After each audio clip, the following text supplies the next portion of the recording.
Friday a few weeks ago and just had lunch and I was not feeling well. Had a client call, powered through it for about 45 minutes. By the time the call was over, my heart was beating through my chest. I could feel the pressure in my head. I was just not feeling well.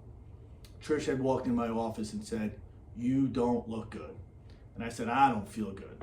At that point, decided to pack up, head home. Halfway home, look in the mirror, my face is beat red. All the way up here, all here, red. Lift my shirt up, red. I'm about as red as a cherry popsicle. So walk in my house a little bit later, and my wife goes, "The office just called, they're concerned. They think you're having a heart attack or an allergic reaction to fish." I explained to her, I have no idea what's going on, but my whole body at that point, from my feet to my head, was completely beet red. I go upstairs, let me lay down for a little bit, lay down for a few minutes, just was feeling awful.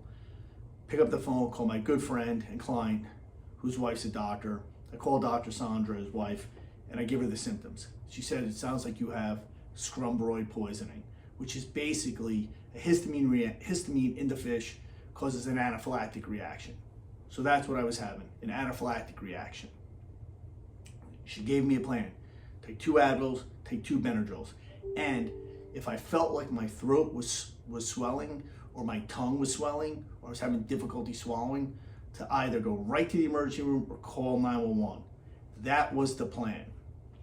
Within 3-4 minutes, I could feel my texture. My throat was having a little difficulty swallowing. I got up, I walked downstairs, I told my wife, "Call 911, let's go." Within minutes, we had EMTs there, jumped in the ambulance, took a ride to the hospital. That was the plan. The plan was, if I had any of those symptoms, to get straight to the ER or call 911, which is exactly what we did. Got to the hospital. By then, the redness had come out. The Benadryl had kicked in.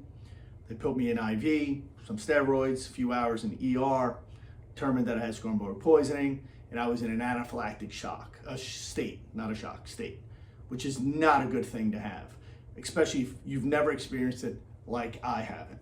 So it got me thinking about life and retirement and all that stuff. And it really came to me that how important having a plan is. If I didn't have a plan, I might have died in my bedroom. If I didn't have a plan, I would not have known what to do. It is very important in your financial journey to have a plan. You have to expect the unexpected. And when you have a plan, you can see where you are and guide you through the uncertain moments. We're gonna have a lot of uncertain moments in our lives. Our financial uncertainties don't have to be a part of it. If you have a plan and you can see the vision, you know when you have a 2008 financial crisis or a COVID crisis or ups and downs and the volatility we're experiencing today, you can look back at that plan and see a roadmap to where you want to go. And you execute on that plan. And that's the point of this whole video. If you don't have a plan, contact a trusted advisor, call us at Banyan Wealth. Either or, go get a plan. If you have a plan, sit down with your advisor. And if you're not happy with your advisor, go find another qualified advisor. But have a plan so that when an incident, an event happens that you can't foresee, you don't panic. I didn't panic because I knew what the process was if I felt the swelling of the tongue, the difficulty swallowing.